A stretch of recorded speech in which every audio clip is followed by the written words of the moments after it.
We are back with more common knowledge. Time to look at some common Magic the Gathering cards and say if they're any good in Pauper or not. We will start with Echoing Truth. I have copies of this card from Darksteel. Yeah, I like Darksteel. Echoing Truth is 1 and a blue for an instant. It says return target non-land permanent and all other permanents with the same name as that permanent to their owner's hands. It's kind of cool. Non-land permanent, so you're not doing anything crazy. It'd be amazing to bounce one player's all of their mountains back to their hand. This card would be a lot better then. But this could still be okay. You know, I was gonna say your opponent's Tolarian Terror deck, but you just bounce all the terrors back to their hand. But you still have to target one of the permanents. I think that's how that works, right? You just target one of the permanents, and then all the other ones are not targeted. They're just chosen as well. No rules clarifications down here, so I'm guessing that's how that works. I think the problem is tempo plays like this work a little less well in Pauper because most of the creatures are so cheap. And also, it's not all the decks, but a lot of decks will use cheap creatures with enters the battlefield effects or cheap permanents with enters the battlefield effects. I know as somebody who has an Orzhov Blade deck, I would love if somebody used this on me. Great. I get to put down my Tithing Blades. I get to put down my Lembuses. I get to play all of these cards again for even more value. Thank you. That's what my deck does anyway. Please bounce all my stuff. Some decks don't want that as much, but a lot of decks do. What are you going to do? Like throw this on your opponent's Writhing Chrysalis? Okay, they just play the Writhing Chrysalis and they get the cast trigger for 2 more Eldrazi spawns. I guess this actually would work really nicely on Eldrazi spawns, that if your opponent has a deck that's playing all those, you can try to bounce them all so they have to use all the mana right then, or they just lose all the tokens. This is pretty good token control, I suppose. I guess you could bounce all of your opponent's clue tokens or blood tokens back to their hand, and they don't exist because tokens can't live in the hand. There's some use cases for this, but I think those use cases are pretty narrow, and generally, I think you'd rather just spend the 1 mana to bounce just a creature like an unsummon effect, or maybe even have the 2 blue to get a boomerang, and boomerang can work on lands, and you can only bounce 1, but it's pretty funny bouncing your opponent's land back to their hand. That's a real tempo right there. And Echoing Truth doesn't quite do that. That being said, I see the uses, and I kind of like the card, not just because it's from Darksteel, but it's all right. Let's go ahead and give this a 2.8. Move on to our next card, which is Stonewise Fortifier. It's 1 and a white for a 2/2 human wizard. You can pay 4 and a white and prevent all damage that would be dealt to this creature by target creature this turn.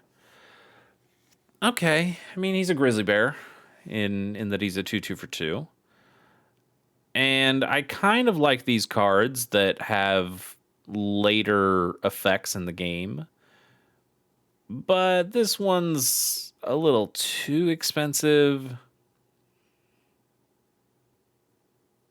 Yeah, I don't. It's just too expensive to really be considering. I mean, you have cards that have regenerate for much cheaper, and it feels like that would be a much more useful ability on a creature than this. I don't love the way this is written. Prevent all damage that would be dealt to this creature by target creature this turn. Like, it's not even prevent all damage that would be dealt to this creature this turn. So if you try, and it can only work on creatures, so you're still not stopping a lightning bolt from coming in. Yeah, this is bad. The more I see it, the more I read it and think about it, the worse it becomes for me. I'm going to go ahead and give this a, say a 1.8, and most of that is just because it's a 2/2 for 2. but it's no. You know what? I'll give it worse. I'll give it a 1.6. This is pretty bad. Ooh, Durger Island Dragon is 5 and a blue for a 4/4 flying dragon with Ward 2. But it also has this Omen ability, which is kind of like an adventure. I don't think we've talked about Omens before, but Omens were added in Tarkir Dragonstorm, and they're only on dragons. And there's a cycle of 5 dragons at common rarity, and each of those have these Omen skills, or Omen spells on them. So it also has Skimming Strike for 1 and a blue. It's an instant Omen, and you tap up to 1 target creature and draw a card. And the Omen part means that instead of having this go on an adventure, which means it stays in exile and then you can pay for the other half of the card, instead you pay for this spell, and then this whole card gets shuffled into its owner's library. So you might draw this again and get to play it again. I think the Omen on this isn't too bad. Like a nice little form of tempo, plus it's a cantrip effect. That's okay. I don't think you'll be embarrassed for playing that. And then once you do have the mana, a 6 mana for a 4/4 flyer with Ward 2. It's pretty solid. I had a Teamer Dragons deck that had a lot of pieces from Tarkir Dragonstorm in it with these Omens. And Durger Island Dragon was definitely one of the ones I was playing. Segu Wildling was one I was playing even more of. And then also the Stormshriek Feral, the red one, is also pretty good in Pauper as well. And so I mostly was building around those 3 dragons. And then I also had some Baldur's Gate dragons that were a lot cheaper. You had the Goblin that made dragons cheaper. And I thought that was a fun deck. But the more I played it, the more I kind of realized that the blue was a little unnecessary. I started by moving all the blue cards to the side. Well, not all the blue cards, but moving blue cards to the sideboard and making it kind of a transformative sideboard and just sticking with Gruul colors. And I thought that worked a little bit better. And then I realized I was still not bringing in many of the blue cards in most of my sideboard games. So then I changed it to just kind of a straight up Gruul Dragons deck. And as I was playing that, I'm like, why aren't I just playing... If I'm already in Gruul colors, why aren't I playing Writhing Chrysalis? This is just a better card. And I've kind of abandoned that deck. I still have it. I just am not really doing much about it. I did get all the full art lands from Tarkir Dragonstorm, though.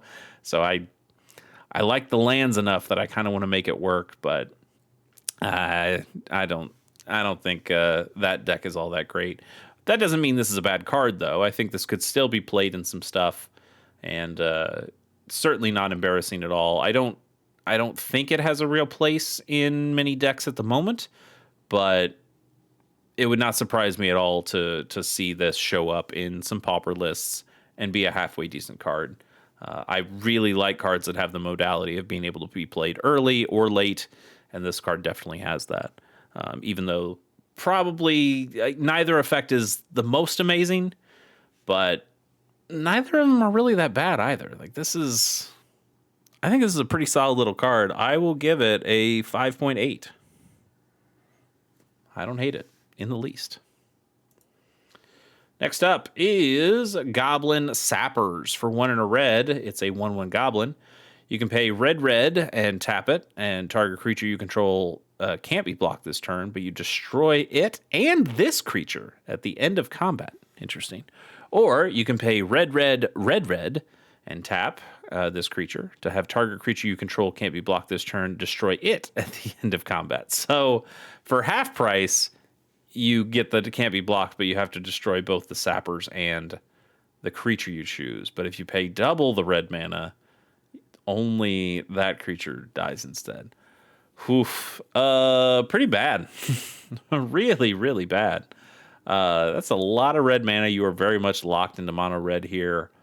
I don't think mono red has a ton of creatures that I would care all that much about making unblockable. I think you just kind of go wide in red, really aggressively wide. And so Goblin Sappers, in Pauper at least, in other formats, maybe in like a big red, there are ways of putting out bigger creatures, but At least in Pauper, you don't see many of those at all. And many of the bigger creatures in red that you would play already have trample, so you kind of don't mind them being blocked. You don't need them to be unblockable because they'll get in. They'll do their damage. So I don't really like this guy at all. Art's fun. Ice Age card is fun, but in terms of playability, let's go ahead and give this a 1.1. It really is that bad. Parasitic Impetus is 2 and a black for an enchantment aura that enchants a creature. Enchanted creature gets +2/+2 and is goaded. Whenever enchanted creature attacks, its controller loses 2 life and you gain 2 life. This is the one I remember more. I remember this art. This is, I think this is a pretty underrated card when it comes to Commander, where goading creatures is a lot more effective. In Pauper, I would say goading creatures is generally pretty bad. You kind of don't mind if your opponent's creatures don't attack. This forces them to attack, and while goading says it must attack each combat if able and attacks a player other than you if able, in 1v1s, there is no other player other than you. So that's just forcing your opponent to attack with that creature. And when this thing gets +2/+2, that hurts. Now, it does have this other effect that when it attacks, its controller loses 2 life and you gain 2 life. So I guess if you put it on an opponent's creature, it's negating the +2 in power that it's giving. So you're making your opponent lose 2 life every turn. But still pretty bad. I mean, you could put this on a card that you want your opponent to attack with. Maybe they have a creature that they're trying not to attack with for whatever reason. And I guess you're forcing them to make attacks unless they can tap it through some reason, through like crewing a vehicle or something like that. They can get around the goat in that way, so they wouldn't even have to attack with the creature, which does the gain and drain trigger. This is not good. This is not good for Pauper. Do not play this in Pauper. It's a 1 in Pauper. In Commander, I would give this a much better score. I think this is like a, I don't know, like a 5.7 in Pauper. I have played this card in Pauper. I think it's really fun to make individual cards goaded. I think it's a lot worse when you're able to goad your entire table, goad an entire player's creatures, all of them.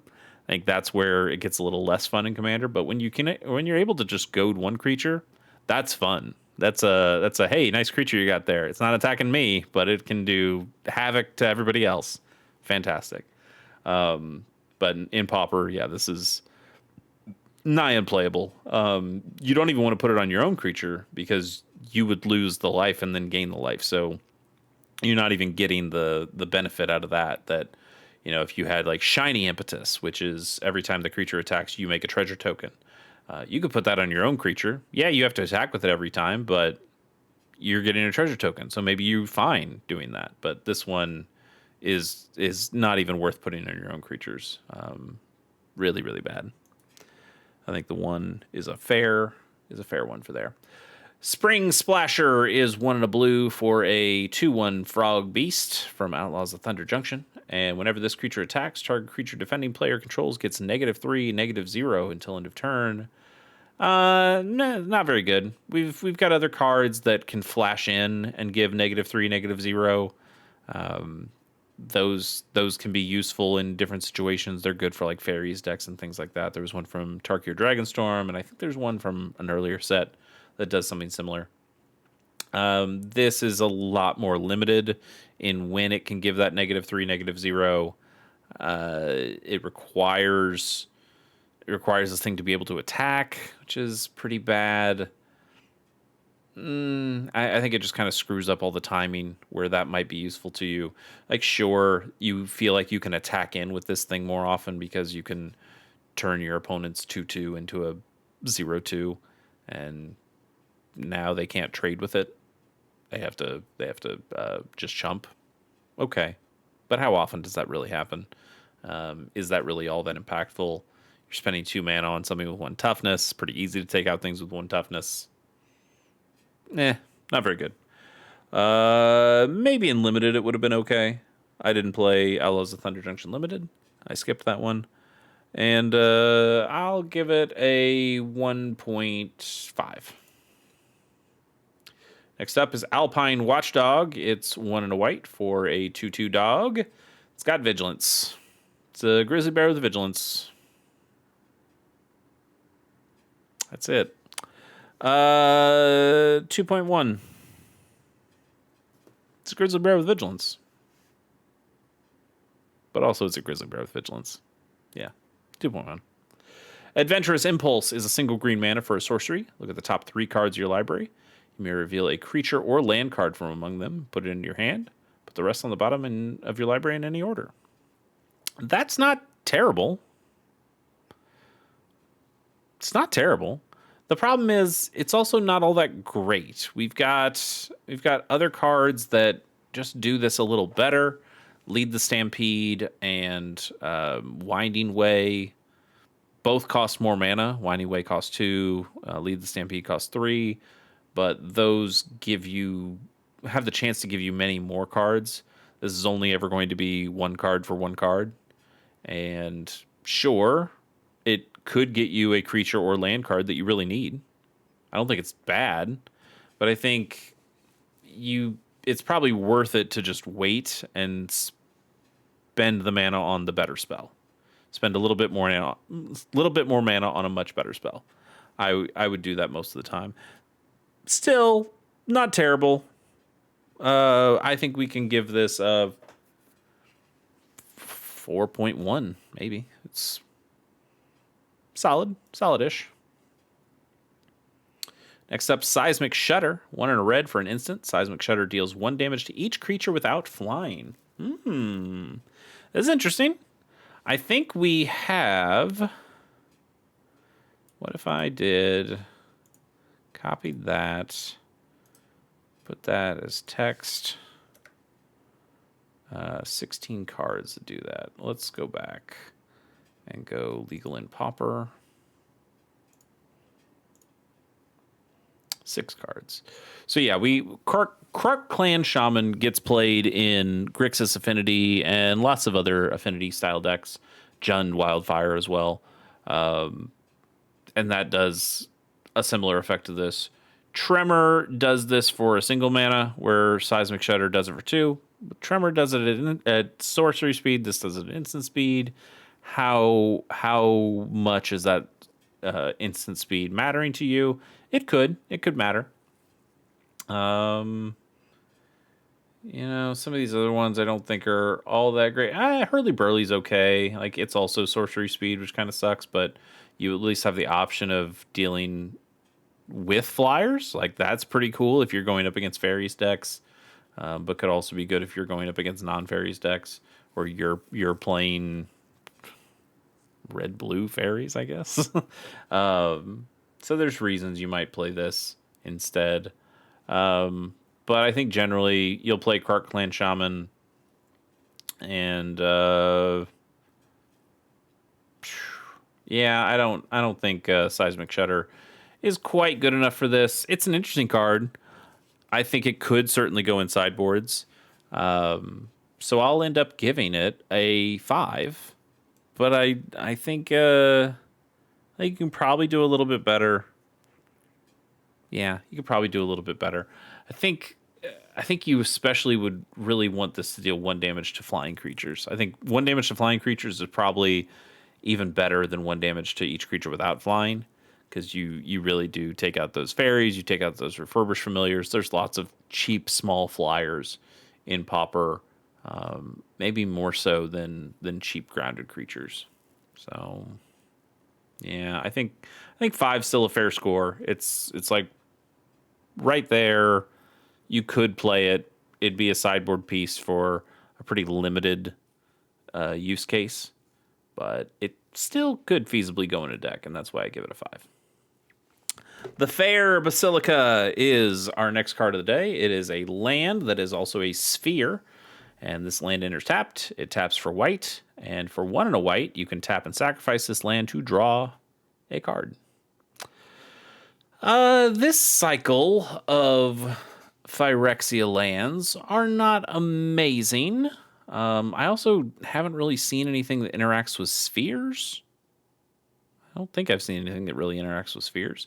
So I don't 100% know why they made a whole land type around it. It is nice to have a land that can pretty cheaply sacrifice itself to draw a card. We see plenty of lands that can do that, but they do it at much higher prices of mana.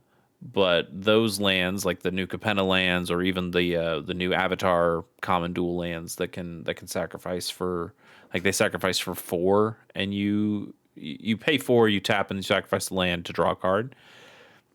Doing this for only 2 mana is much better, but having this land come into play tapped and only make 1 color, I think maybe you could get away with playing 1, but even then, I think you'd really question why you're playing that 1. Yeah. I also want to check out Sphere. Does anything do anything with Sphere? No.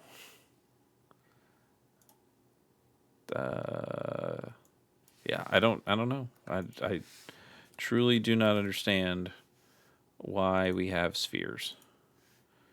We have 9 spheres. None of them say anything about doing anything else with spheres. Do you know why we have spheres? Like, what do spheres do? I haven't seen a card that cares about spheres, so I don't know why you'd have them. It's also interesting that they're not legendary lands. I guess that's fine, but it sounds like with something called the Fair Basilica, maybe it would be a legendary land. Like this is Elish Norn's domain. This is where she lives. Wouldn't you call that a legendary land? But we called them spheres instead. I don't know. I'm gonna stop this rant. It's not amazing, but it's okay. I'll give this a 4.7. Feasibly, I could put it in the deck, but I don't think I really would. Being tapped really hurts it. But if it wasn't tapped, it would be you would play this over basic lands pretty consistently, and that would also be bad. So you kind of have to have it come into play tap, but I don't really like it. Shocking Grasp is 1 and a blue for an instant. Target creature gets -2, -0 until end of turn, and you draw a card. So this is certainly better than that frog that we saw earlier. Even though it's -2 instead of -3, it does replace itself. It is an instant that can help sometimes. It's maybe a little too cute. I think we just have stuff that hits a little harder. The -3, you can put it on a creature that has flash. That matters. People play that card in a way that they don't play this card, and I think part of it is that you don't get the body out of it. And drawing a card is nice. Replacing itself is nice, but you can play something better in your deck than this. Let's give it a 3.2. And we'll give ourselves a bonus card. And that is Viashino Pyromancer. Okay. 1 and a red for a 2/1 Lizard Wizard. Fun to say. And when this creature enters, it deals 2 damage to target player or planeswalker. It used to be a Viashino Wizard, but they changed it. There's no longer a Viashino creature type. They're all lizards now. So you get to say Lizard Wizard, and that's fun. This, I think I have actually seen in Pauper. There's some mono red decks, mono red burn decks that don't mind playing something that, like, it's a creature, but it's also kind of a shock. And even once this creature's on the board, now you can swing with it, or now you can block with it, I suppose. Keeps up some pressure. It's a totally fine card. Legal in every single format. Not a whole lot of cards can say that, but this one can. I think this is solid. It's not the best card in the world, but it does enough. It does enough. We'll give this. It really kind of only goes in the 1 deck, but it's okay in that deck. Let's give this a 5.2, and I think we can call it the day there. We'll see you next time on Common Knowledge.